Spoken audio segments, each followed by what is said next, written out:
Kuya Ken nga pala guys. Ang kwentong ito ay nakakatindig balahibo. Ang kwento natin ngayon ay galing kay Champion. Bilang isang nanay na lagi ang utak ay nasa logistics. At okay ba ito para sa pamilya?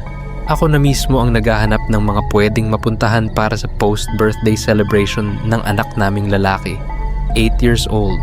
Gusto ko sana sa La Luz o Aqua Verde sa Leia. Kilala ang mga ito sa natural vibe at beachfront feel, pero nagustuhan ng asawa ko ang itago na lang natin na The Each Hotel sa Batangas.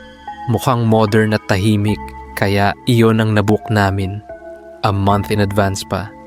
Dumating ang araw, Lunes. Tahimik ang biyahe.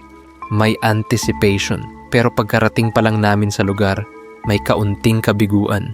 Yung kwarto, hindi namin na wow.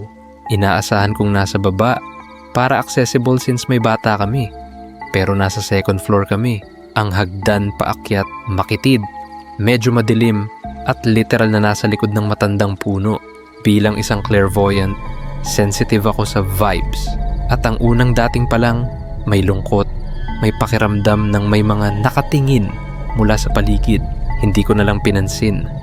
Pagpasok sa room, maliit, may 2 twin bed, walang TV, at hindi rin maaliwalas.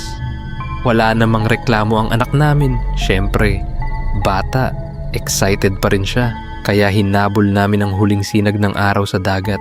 Nag-swimming kami. Bonding moment. Pagkatapos ay dinner sa isang restaurant. Tapos diretso sa kwarto. Biglang nilagnat ang anak namin. Walang ibang symptoms. Walang rashes, kagat, ubo, sipon. Basta parang on and off lang ang init. Malamig ang talampakan. At hindi siya usual na maingay. Tinabihan ko na siya. Instinct ng isang nanay. Hindi na siya nagising ng maayos kinabukasan.